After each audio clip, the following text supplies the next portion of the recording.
पुत्रदा एकादशी महात्म।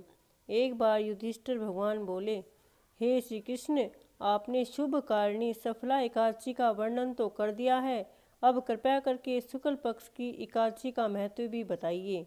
उसका क्या नाम है, कौन सी विधि है तथा उसमें किस देवता का पूजन किया जाता है। इस पर श्री कृष्ण भगवान बोले, हे राजन, पौष मास के शुक्ल पक्ष की जो एकादशी आती है उसे मैं बतलाता हूँ। उसे पुत्रदा एकादशी कहते हैं। सो सुनो महाराज, संसार के हित की इच्छा में मैं इसका वर्णन करता हूँ। यह सब पापों को हरने वाली उत्तम तिथि है।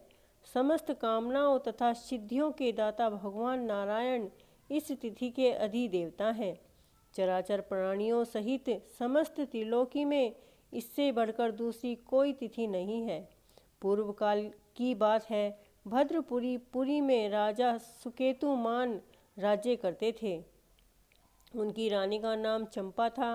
रानी को बहुत समय तक कोई वंशधर पुत्र की प्राप्ति नहीं हुई, इसलिए दोनों पति पत्नी सदा चिंता और शोक में डूबे रहते थे। राजा के पितर उनके दिए हुए जल को शोका आच्छादित होकर गर्म करके पीते थे। राजा के बाद और कोई ऐसा दिखाई नहीं देता था जो हम लोगों को तर्पण करेगा। यह सोच सोचकर पितर बहुत दुखी थे। एक दिन राजा घोड़े पर सवार हो गहन वन में चले गए। पुरोहित आदि किसी को भी इस बात का पता न था। मृग और पक्षियों से सेवित उस सघन कानन में राजा भ्रमण करने लगे। मार्ग में कहीं सियार की बोली सुनाई पड़ती थी तो कहीं उल्लुओं की।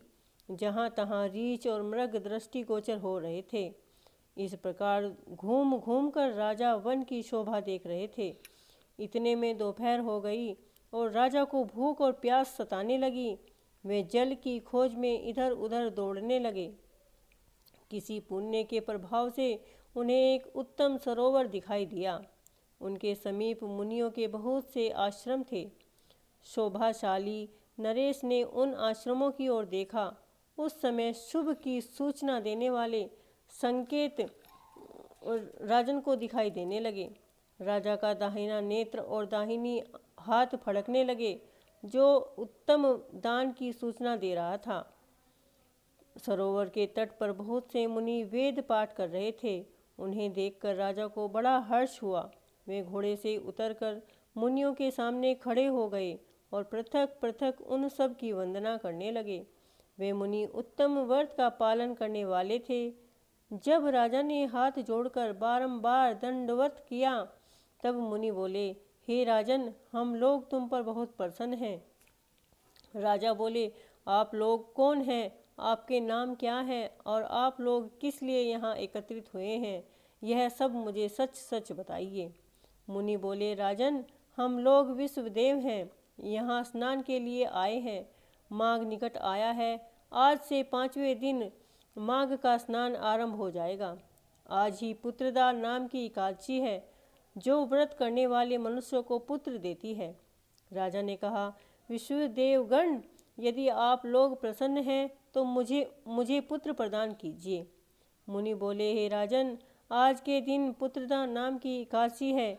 इसका व्रत बहुत विख्यात है। तुम आज इस उत्तम व्रत का पालन करो तो भगवान केशव के प्रसाद से तुम्हें अवश्य पुत्र की प्राप्ति होगी। भगवान श्री कृष्ण कहते हैं, युधिष्ठिर, इस प्रकार उन मुनियों के कहने से राजा ने उत्तम व्रत का पालन किया। महर्षियों के ने उपदेश अनुसार विधि पूर्वक पुत्रदा एकादशी का अनुष्ठान किया।